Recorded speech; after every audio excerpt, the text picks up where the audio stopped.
بسم اللہ الرحمن الرحیم لقد جاءكم رسول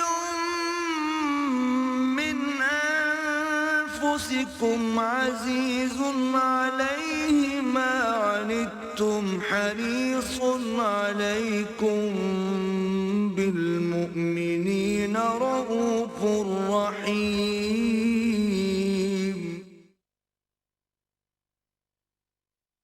نحمده ونصلي على رسوله الكريم اما بعد فقد قال الله تبارك وتعالى كما ورد في سورة البقرة اعوذ بالله من الشيطان الرجيم بسم الله الرحمن الرحيم ولا تأكلوا أموالكم بينكم بالباطل وتدلوا بها إلى الحكام لتأكلوا فريقا من أموال الناس بالإثم وأنتم تعلمون صدق الله العظيم وعن أبي هريرة رضي الله تعالى عنه قال قال رسول الله صلى الله عليه وسلم إن الله طيب لا يقبل إلا طيبا وإن الله أمر المؤمنين بما أمر به المرسلين فقال يا أيها الرسل كلوا من الطيبات واعملوا صالحا وقال يا أيها الذين آمنوا كلوا من طيبات ما رزقناكم ثم ذكر الرجل يطيل السفر أشعث أغبر يمد يديه إلى السماء يا رب يا رب ومطعمه حرام ومشربه حرام وملبسه حرام وغذي بالحرام فأنى يستجاب لذلك رواه الإمام مسلم رحمه الله رب اشرح لي صدري ويسر لي أمري واحلل عقدة من لساني يفقهوا قولي اللهم ربنا الہمنا رشدنا واعذنا من شرور انفسنا اللهم ارنا الحق حقا وارزقنا اتباعه وارنا الباطل باطلا وارزقنا اجتنابه اللهم اجعلنا من عبادك المتقين اللهم اجعلنا من عبادك المخلصين آمین یا رب العالمین۔ آج 40 نووی کی حدیث نمبر 10 میں نے آپ کو سنائی ہے۔ تقویٰ کا معیار کیا ہے؟ اب یہ لفظ ہمارے ہاں عام استعمال ہوتا ہے، فلاں شخص بڑا متقی ہے، بڑا پرہیزگار ہے۔ تقویٰ کا کوئی نہ کوئی تصور ہر شخص اپنے ذہن میں رکھتا ہے۔ عام طور پر صورت یہ ہے کہ ایک تو تقویٰ کو عبادات سے متعلق مانا جاتا ہے، نماز کتنی پابندی سے پڑھتا ہے، کیسے خشوع و خضوع سے پڑھتا ہے، اور روزہ جو ہے وہ کس طرح اہتمام سے رکھتا ہے، اللہ کی راہ میں کتنا کچھ خرچ کرتا ہے زکوٰۃ کے علاوہ، حج کتنے کرتا ہے، عمرے کتنے کرتا ہے۔ اب یہ تمام چیزیں گویا کہ ہمارے ہاں تقویٰ کا ایک پیمانہ ہے۔ یا پھر کچھ ظواہر ہے، لباس ہے، وضاقتہ ہے، لباس جو ہے وہ شریعت کے اصولوں کے مطابق ہو، زیادہ سے زیادہ اتباع رسول کا اس سے اظہار ہو سکے، وضاقتہ اپنی جو ہے شکل و صورت کی زیادہ سے زیادہ رسول کی سنت اور اتباع کے مطابق ہو، وغیرہ وغیرہ۔ یہ ساری چیزیں تو وہ ہیں جو ہمارے ذہنوں میں موجود ہیں، لیکن یہاں سورہ بقرہ کے 23ویں رکوع کے آخر میں وہ آیت آئی ہے وَلَا تَأْكُلُوا أَمْوَالَكُمْ بَيْنَكُمْ بِالْبَاطِلِ، اور دیکھو تم ایک دوسرے کے مال آپس میں باطل طریقے سے مت کھاؤ۔ کیا مراد ہے؟ دنیا میں ظاہر بات ہے ہم زندگی گزارتے ہیں، لین دین تو ہوتا ہے نا۔ آپ گئے، آپ نے کچھ پیسے دیے، کچھ چیز خریدی، اب بیچنے والے نے اگر دھوکہ دیا ہے تو جو پیسے آپ نے اسے دیے وہ اس کے لیے حرام ہو گئے۔ اگر اس نے اپنی اس شے کا نقص چھپایا ہے تو اس نے اپنے اوپر اس آمدنی کو حرام کر لیا۔ جیسے کہ حدیث میں آتا ہے کہ ایک منڈی کے اندر گندم کا ڈھیر لگا ہوا ہے، اب کچھ گندم تھی کہ جو سیلی ہو گئی تھی، گیلی تھی، اسے تو اس دکاندار نے نیچے کر دیا، اوپر خشک گندم، تاکہ آ کے آدمی دیکھے تو خشک گندم نظر آئے۔ فرمایا گیا کہ اس نے دھوکہ دیا ہے اور اس کی وجہ سے اس کی ساری کمائی حرام ہو گئی۔ تو معاملات کا جو سلسلہ ہے اصل میں تقویٰ کا لٹمس ٹیسٹ وہ ہے، ورنہ داڑھیوں کا طول ہو، لمبی داڑھی کتنی لمبی ہے، پانچا کتنا اونچا ہے، نصف ساق تک پہنچا ہوا، آدھی پنڈلی تک پہنچ گیا، اونچا ہوتا ہوتا، یہ تقویٰ کے معیار نہیں ہے۔ اس سے تو لوگ تو دھوکہ کھا سکتے ہیں، لوگ جو ہیں فریب میں آ سکتے ہیں، لوگ غلط تصور قائم کر سکتے ہیں، اللہ تعالیٰ کے ہاں ظاہر بات ہے کہ اللہ کو ہم دھوکہ نہیں دے سکتے۔ تو تقویٰ کا اصل معیار ہے عقل حلال۔ اگر رزق حلال نہیں ہے تو کوئی تقویٰ نہیں، نمازوں کے ڈھیر ہوں، نوافل کے انبار ہوں، کوئی تقویٰ نہیں۔ اگر جو کچھ کھا رہے ہو وہ حلال نہیں، اصلاً حلال ہو اور حلال طریقے سے حاصل کیا گیا۔ اب ایک شخص تو سور کھا رہا، سور کا گوشت کھا رہا ہے، آپ سب کہیں گے چھی چھی چھی چھی چھی، حرام کھا رہا ہے، حرام کھا رہا ہے۔ ایک شخص کھا تو رہا ہے بکری کا گوشت، لیکن وہ اس نے خریدا ہے کسی کی جیب کاٹ کر، تو کھا تو رہا ہے اصلاً وہ شے کہ جو جائز سے حلال ہے، حرام کھا رہا ہے، اس لیے کہ وہ اس نے کمایا کس سے ہے؟ اس کمائی سے کمایا ہے جو اس نے چوری کر کے کسی کی جیب کاٹ کر کے حاصل کی۔ تو اس طریقے سے حرام کا سلسلہ بڑھتا چلا جاتا ہے۔ ایک شخص دے رہا ہے پہرا، لیکن کہاں دے رہا ہے؟ ڈاکوؤں کے ڈیرے پر، تو ظاہر بات ہے کہ وہ جو کمائی کر رہا ہے حرام کر رہا ہے۔ ایک شخص پہرے دار بنا کھڑا ہے، گارڈ ہے بینک کے دروازے پر، تو حرام ہے، کام غلط کر رہا ہے۔ اس اعتبار سے ویسے اس مسئلے کو اگر آپ بڑھاتے چلے جائیں گے تو آخری بات جو میں کہا کرتا ہوں ذرا کان کھول کر سن لیجئے۔ ایک ایسے ماحول میں جس میں دین حق غالب نہ ہو بلکہ باطل کا نظام ہو، سانس لینا بھی حرام ہے،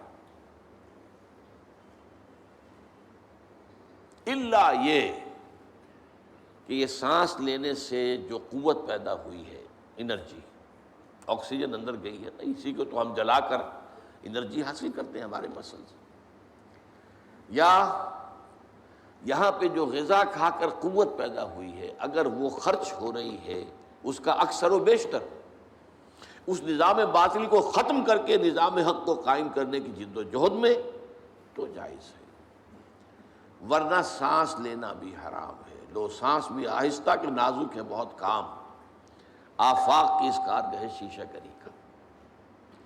بہرحال ذرا میں واپس آتا ہوں کہ ایک صریح حرام شے، صریح طور پر جو حرام شے ہے وہ آپ کو معلوم ہے کہ بیع و شرع میں دھوکہ دینا، فریب کرنا، اپنے مال کے نقص کو چھپانا اور اس کی بنا پر جو ہے غلط آمدنی حاصل کرنا۔ اور اس کی دوسری قسط کیا ہے؟ وَتُدْلُوا بِهَا إِلَى الْحُكَّامِ لِتَأْكُلُوا فَرِيقًا مِّنْ أَمْوَالِ النَّاسِ بِالْإِثْمِ، اور اسی طرح تم اپنے مال کو ذریعہ نہ بناؤ حکام تک پہنچنے کا۔ دلو کہتے ہیں ڈول کو، ڈول جو ہے کنویں میں اتارا جاتا ہے پانی کھینچنے کے لیے۔ اسی طرح کوئی شخص اپنا مال بطور رشوت پیش کرتا ہے کسی سرکاری افسر کو، کس لیے کرتا ہے؟ تاکہ اس کے ذریعے سے کسی اور کا مال ہڑپ کر سکے، کسی اور کا حق غصب کر سکے، جس کے ہم رشوت کہتے ہیں۔ تو جو رشوت کے لیے اس نے ذریعہ بنایا ہے اپنے مال کو، تدلو بہا الی الحکام، جیسے پانی تک پہنچنے کے لیے ڈول کو تم نے ذریعہ بنایا، اسی طریقے سے کچھ لوگوں کے حق تلفی کرنے کے لیے، کچھ لوگوں کا مال غلط طریقے پر ہڑپ کرنے کے لیے تم نے اپنے مال کو ڈول بنایا حکام تک پہنچنے کا، تاکہ ان کے ذریعے سے ان کے ہاتھ میں جو اختیارات ہیں، ان کے پاس جو اتھارٹی ہے، ان کے پاس جو پاورز ہیں، ان کو وہ اپنے حق میں استعمال کرا سکو۔ اسی کا نام ہے رشوت۔ اور ایک حدیث نبوی میں صاف طور پر آیا ہے، الراشی والمرتشی کلاہما فی النار، رشوت دینے والا اور رشوت کھانے والا دونوں جہنمی ہیں۔ آپ غور کریں گے کہ یہ راشی کا لفظ ہم بولتے ہیں رشوت خور کو، جو رشوت لیتا ہے۔ عربی میں اور قرآن مجید کی اصطلاح میں راشی وہ ہے جو رشوت دیتا ہے، رشوت کھلاتا ہے۔ اور یہ بات ذرا اگر آپ گہرائی میں تجزیہ کریں گے تو معلوم ہوگا کہ رشوت کی اصل بنیاد رشوت دینا ہے۔ لوگ جو ہے وہ غلط کام کرانے کے لیے مٹھیاں گرم کرتے ہیں۔ اب جب وہ مٹھی گرم ہونے کی عادت ہو گئی تو جب تک گرم نہ ہوگی کام نہیں ہوگا، لیکن انالیسس جب ہوگا تو وہ یہ ہے کہ اصل میں کیوں ہوتا ہے کہ در حقیقت عام لوگ جو ہیں وہ حکام کو رشوت خوری کی عادت ڈالتے ہیں، اپنے غلط کام کرانے کے لیے، کسی کی حق تلفی کے لیے، کسی کا حق مارنے کے لیے، کسی کا حق جو ہے ہڑپ کرنے کے لیے وہ در حقیقت اس مال کو ذریعہ بنا رہے ہیں حکام رسی کا، حکام تک پہنچنے کا، تاکہ اس کے ذریعے سے ان کے اختیارات کے ناجائز استعمال سے وہ کچھ نامدنی حاصل کر سکیں یا کچھ مفادات حاصل کر سکیں، یا جو سرکاری محصولات ہیں اس میں کمی کرا سکیں، انکم ٹیکس کی چوری کر سکیں، فلاں ٹیکس کی چوری کر سکیں، اور اس کے لیے رشوت دینا جو ہے در حقیقت، اور عام طور پر دیکھا گیا ہوگا، آپ نے بھی تجربہ ہوگا کہ جب نوجوان افسر عام طور پر جا کر کسی جگہ چارج لیتے ہیں نئے تو ان میں کچھ اصول ہوتے ہیں، کچھ پڑھ کے آئے ہوتے ہیں تازہ، دیانتداری بھی کوئی شے ہے، اور قوم کے ساتھ خلوص اور اخلاص بھی کوئی شے ہے، لیکن یہ کہ پھر وہاں اس مشین میں پڑھ کر، اس نظام میں پڑھ کر، ایک طرف تو جو خوراٹ قسم کے بیٹھے ہوتے ہیں وہاں پرانے اہلکار، وہ پٹی پڑھاتے ہیں، میاں کہاں تم کس غلط فہمی میں مبتلا ہو گئے ہو، یہاں تو ترقی کے راستے جو ہیں یہ بند ہو جائیں گے تم پر، تم آگے بڑھ نہیں سکو گے، تمہیں اپنے سے اوپر والے حکام کو جو ہے وہ جب تک راضی نہیں رکھو گے تو کیسے تمہاری جو ہے ترقیاں ہوں گی۔ اور دوسرا یہ کہ وہاں کے لوگ جو غلط کار ہیں، حرام خور ہیں، وہ خود آ کر انہیں ایسے طریقے استعمال کرتے ہیں کہ جس سے ان کو جو ہے چسکا پڑ جاتا ہے۔ تو بات اصل میں کہنے کی یہ تھی کہ سورہ بقرہ کے 23ویں رکوع میں صوم، اس کا مقصد تقویٰ، لیکن تقویٰ کا معیار کیا ہے اس کو آخری آیت میں بیان کر دیا گیا، اگرچہ بظاہر اس آیت کا کوئی تعلق صوم یا رمضان سے نہیں ہے۔ وَلَا تَأْكُلُوا أَمْوَالَكُمْ بَيْنَكُمْ بِالْبَاطِلِ وَتُدْلُوا بِهَا إِلَى الْحُكَّامِ لِتَأْكُلُوا فَرِيقًا مِّنْ أَمْوَالِ النَّاسِ بِالْإِثْمِ وَأَنْتُمْ تَعْلَمُونَ، اگر تم جان بوجھ کر یہ کرو گے تو ظاہر بات ہے کہ اللہ کے عذاب کے مستحق ہو جاؤ گے۔ ہاں کبھی غلط فہمی ہو سکتی ہے، جیسے میں نے کہا کوئی شخص غلط فہمی میں سور کا گوشت کھا رہا ہے، اس کو پتہ نہیں کہ یہ سور کا گوشت ہے، بلکہ اس سے تو کسی نے یہ دھوکہ دیا کہ نہیں بکری کا گوشت ہے اور وہ کھا رہا ہے، یا وہ مجرم تو نہیں ہوگا، وہ اصل میں سور نہیں کھا رہا ہے۔ تو غلط فہمی میں اور لا علمی میں اگر کوئی حرکت ہو جائے تو وہ بالکل اللہ تعالیٰ کے ہاں جو ہے کنڈون ہو جائے گی، معاف ہو جائے گی، لیکن انتم تعلمون، جانتے بوجھتے اگر یہ کام کرو گے تو پھر ظاہر بات ہے کہ پھر اللہ تعالیٰ کی طرف سے یوں جان لو کہ تقویٰ کی نفی ہو گئی تمہاری۔ اب آئیے اس حدیث کی طرف، یہ حدیث نمبر 10 ہے 40 نووی کے۔ اب یہاں عقل حلال کی جو اہمیت ہے اور اس کا جو مقام و مرتبہ ہے وہ بیان ہو رہا ہے۔ حضور نے فرمایا، حضرت ابو ہریرہ اس کے راوی ہے رضی اللہ تعالی عنہ، اور مسلم شریف کی روایت ہے، ان اللہ طیب لا يقبل الا طیبا، دیکھو اللہ پاک ہے اور وہ صرف پاک چیز قبول کرتا ہے۔ تم نے 20-30 ہزار روپے کا دمبا اللہ کی راہ میں جو ہے وہ عید کے روز قربان کر دیا، لیکن وہ حرام کی کمائی سے تھا، اللہ کیا اس کا کوئی وزن نہیں ہے۔ لن ینال اللہ لحومها ولا دماؤها ولکن ینالہ التقوی منکم، دیکھو ان قربانیوں کا نہ گوشت اللہ تک پہنچتا ہے نہ خون، ہاں پہنچنے والی چیز ہے اگر تقوی ہے تمہارے، تقوی ہے، جائز آمدنی سے، جائز کمائی سے تم نے وہ جانور خریدا ہے، اللہ کی راہ میں اس کو ہدیہ کیا ہے، اللہ کی راہ میں ذبح کیا ہے، تو اس کے ایک ایک بال کے اوپر بھی اجر ہے، تو ہر چیز جو ہے اس کے لیے اللہ تعالیٰ کے ہاں وہ تمہاری میزان کے اندر میزان عمل میں آئے گا۔ لیکن تقویٰ نہیں ہے، حرام کی کمائی سے کیا ہے تو اللہ کو قبول نہیں ہے۔ ان اللہ طیب ولا يقبل الا طیبا الا طیبا، اور وہ سوائے پاک کے، پاک چیز کے، حلال چیز کے اور کسی چیز کو قبول نہیں کرتا۔ یہی تو پہلا قتل جو ہوا تھا نوع انسانی میں، سورہ مائدہ میں اس کا ذکر ہے۔ حضرت آدم کے 2 بیٹوں نے قربانی پیش کی، اس قربا قربانن، یہ قربانی اصل میں کس سے لفظ سے بنا؟ قرب سے، اللہ کا تقرب حاصل کرنے کے، قربانی اصل میں قرب سے بنا ہے، تو اللہ کا تقرب حاصل کرنے کے لیے ایک شخص جو تھا ان میں سے، وہ چرواہا تھا ایک بھائی، اس نے لا کر کوئی بھیڑ یا مینا جو ہے وہ اللہ کی راہ میں قربان کیا، اور دوسرا جو تھا وہ کھیتی باڑی کرتا تھا، اس نے کچھ اپنی جو پیداوار ہے اس میں سے کچھ لا کر پیش کیا قربانی کے طور پر۔ اچھا، اس وقت کیا رواج تھا جو آج نہیں ہے، وہ ختم ہو چکا ہے، کہ کسی کی قربانی کی قبولیت کی علامت یہ ہوتی تھی کہ آسمان سے آگ اترتی تھی اور اس قربانی کو بھسم کر دیتی تھی۔ یہ علامت تھی اس بات کی کہ اللہ تعالیٰ نے اس قربانی کو قبول کر لیا۔ تو ایک کی قربانی جو ہے، حابیل کی قربانی اللہ نے قبول کر لی، قابیل کی نہیں کی۔ اب قابیل کو شدید غصہ، طیش میں آ کر اس نے میں تمہیں قتل کر دوں گا، اب بھائی پر غصہ اتار رہا ہے۔ بھائی نے کہا بھائی جان، اللہ تعالیٰ جو ہے قربانی قبول نہیں کرتا مگر متقیوں سے، آپ اپنے گریبان میں جھانکے، آپ کی قربانی اللہ نے کیوں ریجیکٹ کی؟ لیکن نہیں، اس نے کہا میں قتل کروں گا۔ تو یہ حابیل کا مشہور واقعہ، کیونکہ اگر آپ ہاتھ اٹھائیں گے مجھ پر مجھے قتل کرنے کے لیے، میں اپنا ہاتھ نہیں اٹھاؤں گا کہ آپ کو قتل کروں، بلکہ میں تو یہ چاہوں گا کہ آپ مجھے اگر بغیر کسی جواز کے، بلا جواز اگر مجھے قتل کریں گے تو گویا کہ اپنے گناہوں کا بوجھ تو آپ کو اٹھانا ہی ہے، میرے گناہوں کا بوجھ بھی آپ اٹھا لیں گے تو I stand to lose nothing, میرا تو کوئی نقصان نہیں ہے اس میں۔ بہرحال یہ پہلا قتل تھا کہ جو نوع انسانی میں ہوا ہے، اور اس میں اس بات کی تقویٰ، اللہ تعالیٰ جو ہے وہ تو متقیوں سے قبول کرتا ہے قربانی، وہ مالی ہو، کسی طرح کی قربانی ہو، وہ عبادت ہو، بدنی عبادت ہو، التحیات للہ والصلوات والطیبات، یہ ساری چیزیں جو ہے یہ اگر تقویٰ کے ساتھ ہیں تو اللہ کے ہاں قابل قبول ہے، ورنہ نہیں۔ وَإِنَّ اللَّهَ أَمَرَ الْمُؤْمِنِينَ، حضور فرماتے ہیں اللہ نے اہل ایمان کو بھی وہی حکم دیا ہے، بما امر بہ المرسلین، جو اس نے اپنے رسولوں کو حکم دیا۔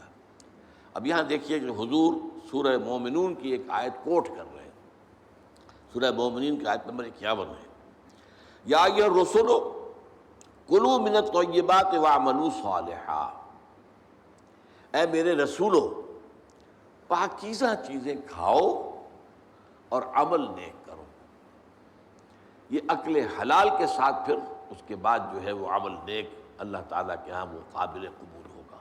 کلوا من الطیبات واعملوا صالحا۔ وقال، اور ایک دوسری آیت بھی آپ نے کوٹ کی، یہ سورہ بقرہ کی آیت نمبر 172 ہے، یا ایھا الذین آمنوا کلوا من طیبات ما رزقناکم، دیکھو کھاؤ ان پاک چیزوں میں سے جو ہم نے تمہیں دی۔ گویا کہ عقل حلال، رزق حلال، رزق طیب، حلال اور طیب، یہ ہے در حقیقت جس کا حکم دیا جا رہا ہے، رسولوں کو بھی دیا گیا اور اہل ایمان کو بھی دیا گیا۔ ثم ذکر، اب یہ ہے اس حدیث کا وہ ٹکڑا کہ جو لرزہ طاری کر دینے والا ہے۔ پھر حضور نے ذکر فرمایا الرجل، ایک ایسے شخص کا، یطیل السفر، جو بڑا لمبا سفر کر کے آیا ہے۔ حدیث میں صراحت نہیں ہے لیکن گمان یہ ہے کہ یہ حج کا سفر ہے۔ ایک شخص دور دراز سے اور احرام باندھ کے آیا ہے، اور ظاہر بات ہے کہ اس زمانے میں سفر جو ہے، فرض کیجئے کوئی شخص مدینے سے چل کر آیا ہے مکہ حج کرنے کے لیے، تو 7 دن کا سفر تو اس کا ویسے ہی ہے اونٹ کے اوپر۔ اب کیا اس کا حال ہو جاتا ہوگا، احرام کی پابندیاں، نہاتا بھی نہیں ہے، مبادا کو بال ٹوٹ جائے، دم دینا پڑ جائے، اس حوالے سے اور انتہائی احتیاط کے ساتھ جو ہے، اور وہ چل رہا ہے اور 7 دن کا سفر کیا ہے، تو کیا حال ہوا ہوگا؟ کپڑے میلے بوسیدہ، احرام میلا اور بوسیدہ ہو گیا ہوگا، بالوں کے اندر جو ہے وہ پراگندہ ہوں گے بال، اب اس کے اندر جو ہے وہ چونکہ کوئی نہ کوئی تیل ڈالا گیا، نہ خوشبو ڈالی گئی، نہ اسے انہیں جو ہے دھویا گیا، تو فرمایا ثم ذکر الرجل یطیل السفر اشعث اغبر، بال پراگندہ بھی ہے اور غبار آلود بھی ہے، اونٹوں پر سفر کیا ہے۔ اور ظاہر بات ہے کہ قافلہ جب چلتا ہے اونٹوں کا تو اگلا اونٹ جو ہے وہ جو خاک اڑاتا ہے وہ پچھلے اونٹ کی سواری کے اوپر آئے گی لازماً۔ گھوڑے جب دوڑتے ہیں تو ان کے سموں سے جو اڑنے والی خاک ہے وہ ظاہر بات ہے کہاں جاتی ہے، سواروں پر بھی آتی ہے۔ یمد یدیہ الی السماء، وہ اپنے دونوں ہاتھ اٹھاتا ہے آسمان کی طرف، یا رب یا رب، اے میرے پروردگار، اے میرے پروردگار۔ اب اس میں میرے سامنے جو نقشہ آتا ہے وہ تو جبل رحمت. اب وہاں پہنچنے کے لیے لوگ بڑی محنتیں کرتے ہیں. یہ کہ وہ چھوٹی سی پہاڑی ہے اس پر جانے کے لیے، اور وہ کہیں سب سے اونچی چوٹی پر پہنچ کر کوئی شخص ہاتھ اٹھا کر کھڑا ہے، یمد یدہ الی السماء یا رب یا رب. یا فرض کیجئے کہ وہ بیت الحرام میں ہے، مسجد حرام میں ہے، خاص خانہ کعبہ کے سامنے پکار رہا ہے اللہ. وَمَطْعَمُهُ حَرَامٌ، حال یہ ہے کہ جو اس کا کھایا ہوا ہے پیٹ میں وہ حرام ہے. وَمَشْرَبُهُ حَرَامٌ، اور جو اس کا پیا ہوا ہے وہ بھی حرام ہے. وَمَلْبَسُهُ حَرَامٌ، اور جو اس کا لباس ہے، احرام، بہت قیمتی تولیوں کا وہ جو احرام ہے وہ بھی حرام کی کمائی سے آیا. وَغُذِيَ بِالْحَرَامِ، یہ سب سے آخری ٹکڑا سب سے اہم ہے. حرام کے ذریعے ہی غذا پائی ہے اس نے، اس کا تن و توش جو بنا ہوا ہے وہ حرام کی غذا سے بنا ہوا ہے. فَأَنَّىٰ يُسْتَجَابُ لِذَٰلِكَ، تو اس شخص کی دعا کیسے قبول ہے؟ قبولیت دعا کے اندر سب سے بڑی رکاوٹ اکل حرام.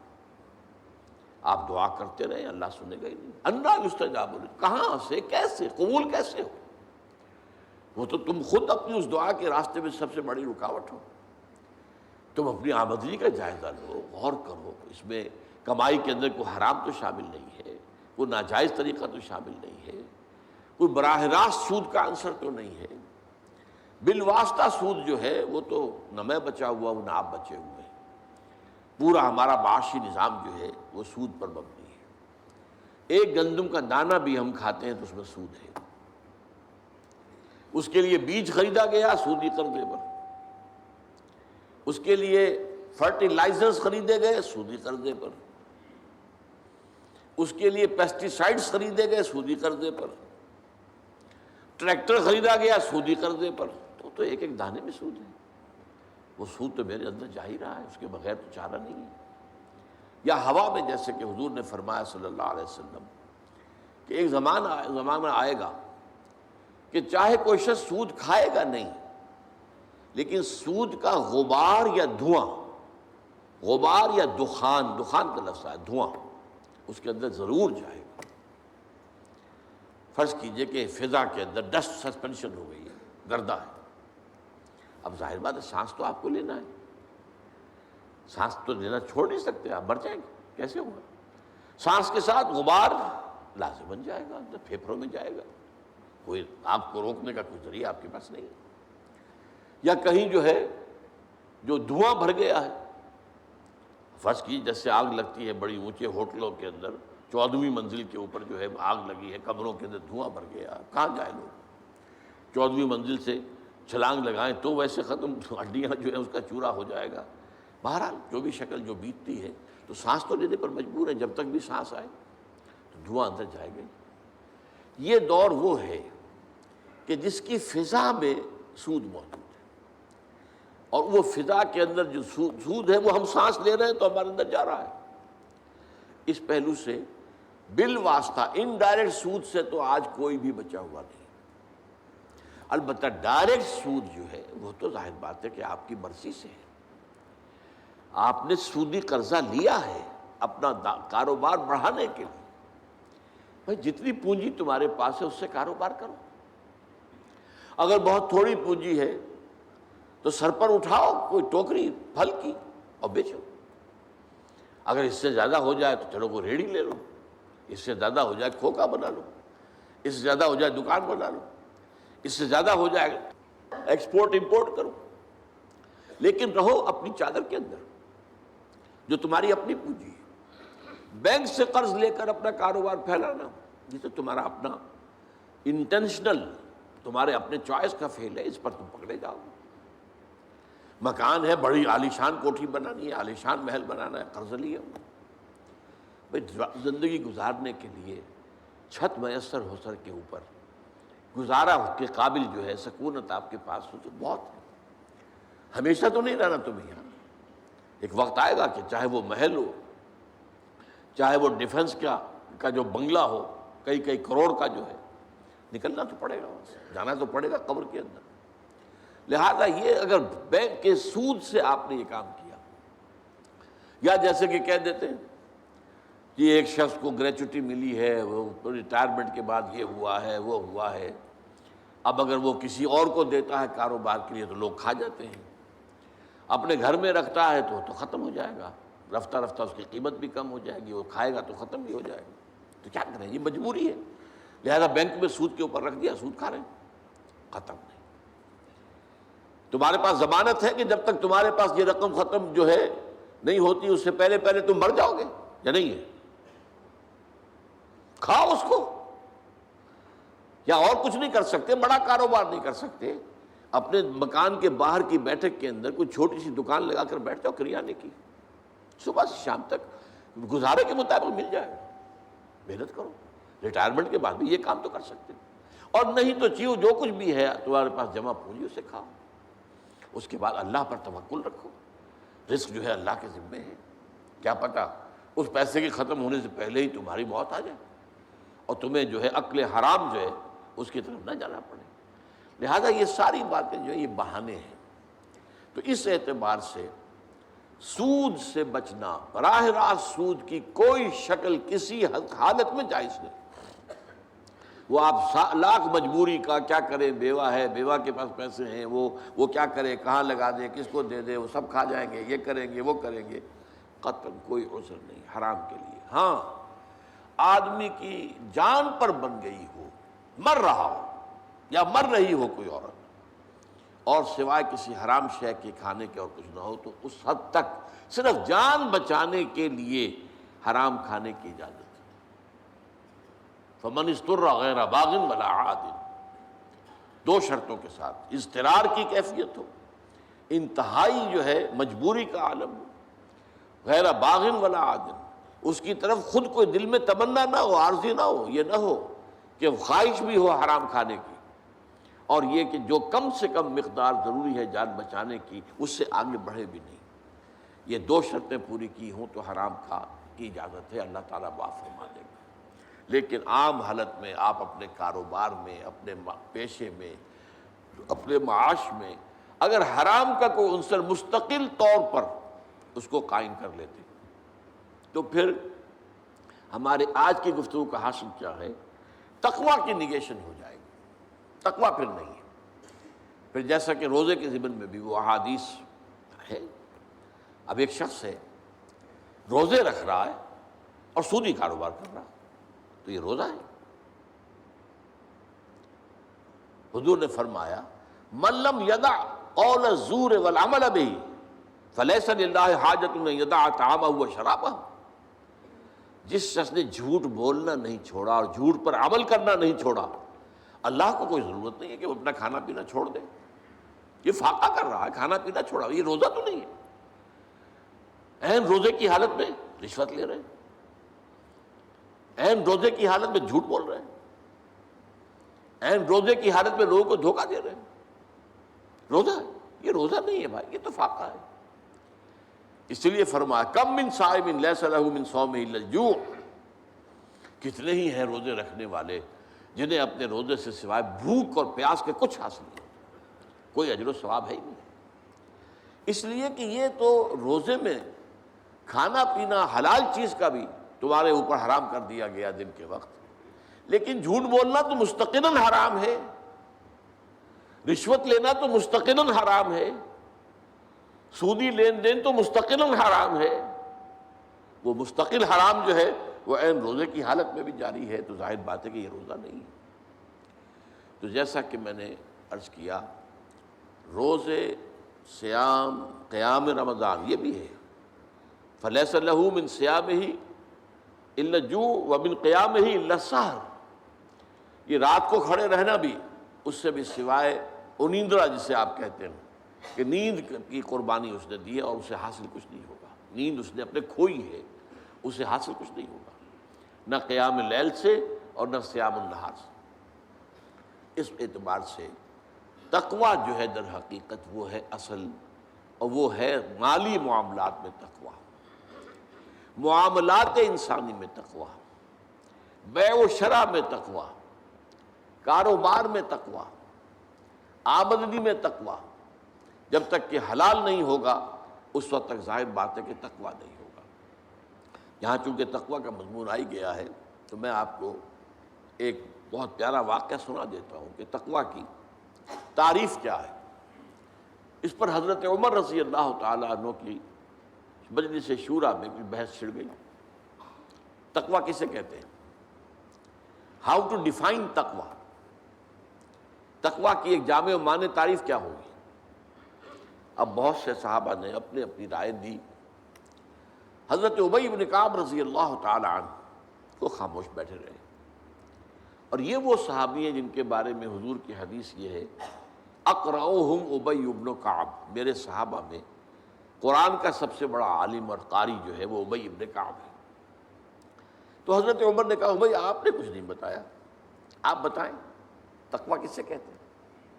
اس پر انہوں نے کہا امیر المومنین، اگر کسی شخص کو کسی خاردار جنگل میں سے گزرنا پڑے، اوپر جھاڑیاں ہیں، کانٹوں دار ہیں، درخت ہیں، نیچے لمبی لمبی گھاس ہے، کوئی پگڈنڈی بھی بنی ہوئی نہیں ہے کہ جو راستہ نظر آ رہا ہو، کیا پتہ کہیں گھاس کے اندر کوئی سانپ کنڈلی مارے بیٹھا اور آپ کا پاؤں اس پر پڑ جائے۔ اور آپ کو معلوم ہے امیزن کا طاس اور کانگو کا طاس جو ہے، یہ جو دنیا میں جو سب سے زیادہ گھنے جنگل ہیں افریقہ میں اور ایک ساؤتھ امریکہ میں، ان میں تو سانپ اوپر سے بھی لٹکے ہوئے ہوتے، درختوں سے شاخوں سے لٹکے ہوئے بھی۔ اب کسی کو گزرنا ہو تو کس طرح پھونک پھونک کر قدم رکھے، دیکھ دیکھ کر، چوکنا ہو کر، اچھی طرح احتیاط سے۔ یہ در حقیقت تقویٰ ہے، بچنا، کہیں میرے کپڑے کسی کانٹوں میں الجھ نہ جائیں، کہیں میرا پاؤں کسی موذی جانور کے اوپر نہ آ جائے، کہیں میرا پاؤں کسی موذی جانور کے بل یا بھٹ میں نہ پڑ جائے۔ اب اس طریقے سے پھونک پھونک کر، جس کو ہم کہتے ہیں محاورے میں پھونک پھونک کر قدم رکھنا اور پوری طرح چوکس اور چوکنے ہو کر راستہ طے کرنا، یہ تقویٰ ہے۔ اس پہلو سے در حقیقت یہ زندگی جو ہے یہ بھی ایک سفر ہے، جس کے لیے حدیث ہے حضور کی، کن فی الدنیا کانک غریب و عابر سبیل، دنیا میں ایسے رہو جیسے کہ تم اجنبی ہو۔ یہ بہت قابل غور ہے معاملہ۔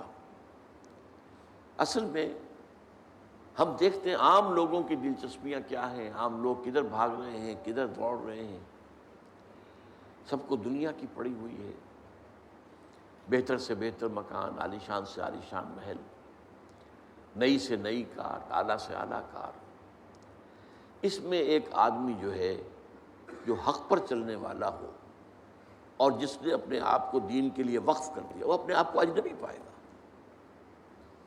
میری سوچ اور ہے، ان کی اور، انہیں دنیا کسی اور چیز کی ہے، مجھے فکر کوئی اور دامنگیر ہے، تو اجنبی، وہ اپنے آپ کو اس ماحول میں اجنبی پائے گا۔ کن فی الدنیا کانک غریب او عابر سبیل، یہ ایسے رہو جیسے کہ راستہ گزرنے والا ہوتا ہے، اسے راستے سے کوئی پیار نہیں ہوتا۔ اصل میں تو منزل ہے جہاں پہنچنا ہے، اسے راستہ اس منزل تک پہنچانے کا ذریعہ ہے۔ یہی وجہ ہے کہ حضور نے فرمایا صلی اللہ علیہ وسلم، مالی ولی دنیا، مجھے تمہاری دنیا سے کیا سروکار، انما مثلی کا راکب استظل تحت شجرۃ ثم راح فترکھا، میری مثال تو اس مسافر کی سی ہے، سوار جو تھوڑی دیر کے لیے رکتا ہے کسی درخت کے سائے میں سستانے کے لیے، تھوڑا سا آرام کرنے کے لیے، پھر وہ چھوڑتا ہے اس کو، اپنا راستہ لیتا ہے۔ یہ اس کا ٹھکانہ تو نہیں ہے، یہ اس کی منزل تو نہیں ہے، یہ اس کا گھر تو نہیں ہے، یہاں اسے رہنا تو نہیں ہے۔ تو ٹھیک ہے، دنیا کا درخت کا ایک سایہ، تم پر بھی چھت کا ایک سایہ ہو جائے، بہت غنیمت ہے، غنیمت سمجھو کہ سایہ ہے۔ لیکن یہ ہے کہ عالیشان محلوں کی آرزویں دماغ سے نکال دو، دنیا کی چیزوں کی طلب جو ہے وہ دل سے نکال دو، باہر کر دو۔ جس کو کہتے ہیں کہ یہ ایسے ہے جیسے کہ سمندر میں کشتی جا رہی ہے، سمندر کشتی چل رہی ہے پانی پر، لیکن اگر یہ پانی آ گیا کشتی میں تو ڈوب جائے گی۔ لہذا دنیا میں رہو یہ سمندر ہے جس میں تمہاری کشتی چلنی ہے، لیکن اس پانی کو دل میں مت آنے دو، اس کی محبت، اس کی آرزو، اس کی تمنا یہ دل میں نہ آئے۔ کن فی الدنیا کانک غریب عابر سبیل۔ اور اسی حوالے سے ایک اور حدیث حضور نے فرمایا، یہ ہماری پوری تاریخ کا ایک جو سمجھیے خلاصہ ہے، بدا الاسلام غریبا وسیعود کما بدا فطوبی للغرباء۔ اسلام کا جب آغاز ہوا ہے تو وہ غریب تھا، اجنبی تھا، کوئی اس کا پہچاننے والا تھا ہی نہیں۔ آپ سوچئے مکہ مکرمہ کے ابتدائی دنوں میں حضور کیا محسوس کرتے ہوں گے؟ کوئی ہے میرا جاننے والا، میرا پہچاننے والا؟ کوئی ہے؟ ظاہر بات ہے کہ بالکل اجنبی، اکیلے، تنہا، معدود چند ساتھی آئے ہیں۔ تو اسلام غریب تھا، بدا الاسلام غریبا۔ اس کے بعد ایک وقت آیا کہ اسلام کو اللہ نے طاقت دی، اذا جاء نصر اللہ والفتح ورأیت الناس يدخلون فی دین اللہ افواجا۔ جب اللہ تعالیٰ کی نصرت آ گئی اور فتح آ گئی، اور آپ نے دیکھا یا آپ دیکھیں، دو ترجمے ہو سکتے ہیں کہ لوگ جو ہیں جوق در جوق، فوج در فوج اللہ کے دین میں داخل ہو رہے ہیں، وہ وقت بھی آ گیا۔ تو اب اسلام غریب نہیں رہا، اب تو سب اسلام کے دوست بن گئے، اسلام کے چاہنے والے ہو گئے۔ اسلام جو ہے وہ طاقتور کے تو سبھی ساتھی، سبھی دوست ہیں، لیکن بس سیعود کما بدا، ان قریب اسلام پھر اجنبی ہو جائے گا جیسا کہ وہ پہلے اجنبی تھا۔ یہاں سین آیا ہے، سیعود، سوفا نہیں۔ عربی میں جب سین آتا ہے فعل مضارع پر، آپ کو معلوم ہے فعل مضارع عربی میں مستقبل اور حال، حال اور مستقبل دونوں کو کور کرتا ہے۔ اگر مستقبل کے لیے خاص کرنا ہو تو سین یا سوفا لگائیں گے۔ سَيَقُولُ السُّفَهَاءُ مِنَ النَّاسِ مَا وَلَّاهُمْ عَنْ قِبْلَتِهِمُ الَّتِي كَانُوا عَلَيْهَا۔ ان قریب کہیں گے لوگوں میں سے یہ نادان لوگ کہ کس چیز نے انہیں پھیر دیا اس قبلے سے جس پر یہ تھے جب تحویل قبلہ کا حکم آیا۔ تو سین آتا ہے ان قریب کے لیے، سَيَعُودُ كَمَا بَدَا، ان قریب اسلام پھر غریب ہو جائے گا جیسا کہ پہلے غریب تھا۔ اب جو بات سمجھنے کی ہے، مسلمان غریب نہیں رہے، امیر سے امیر تر ہوتے چلے گئے، لیکن اسلام خلافت راشدہ کے خاتمے کے ساتھ ہی غریب سے غریب تر ہوتا چلا گیا۔ It's a very big contrast. دور بنو امیہ میں، دور بنو عباس میں کتنا عروج ہوا مسلمانوں کو۔ مسلمان ترقی پر ہیں، مسلمان جو ہے ان کی سطوت ہے، ان کی شوکت ہے، شان ہے، ان کا غلبہ ہے، ان کی حکومت ہے۔ اس وقت کی دنیا کی عظیم ترین سلطنت ان کی ہے، سلطنت عباسی، بنو عباس۔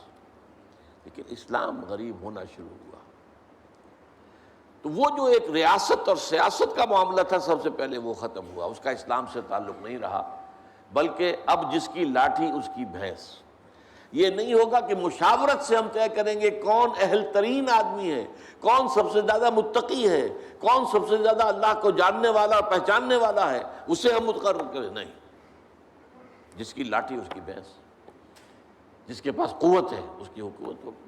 اب اسلام غریب ہونا شروع ہوا، ہوتے ہوتے ہوتے ہوتے یہاں تک حال آ گیا جب یورپین کولونیلزم آیا ہے، تو وہ جو مسلمان، کم سے کم یہ کہ مسلمان بادشاہتوں کے اندر قاضی تو ہوتے تھے نا، مقدموں کا فیصلہ تو شریعت کے مطابق ہوتا، اب وہ بھی گیا۔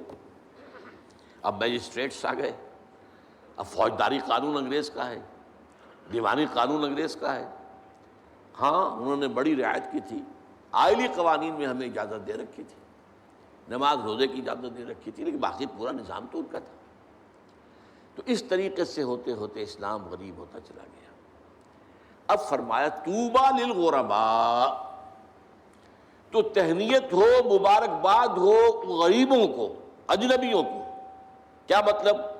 جب اسلام اپنے اجنبیت کے دور میں چلا جائے تب دو راستے ہوں گے، یا تو آپ اسلام کا دامن چھوڑیں اور جو اونچائی کی طرف راستہ جا رہا اسی پر آپ بھی چل پڑے، چلو تم ادھر کو ہوا ہو جدھر کی، معاشرے میں عزت جس چیز سے ملتی ہے وہی حاصل کرو، معاشرے میں مقام جس چیز سے بنتا ہے اسی کے لیے کوشش کرو، اور ایک یہ کہ چھوڑو اس کو اسلام کے دامن سے چمٹے رہو.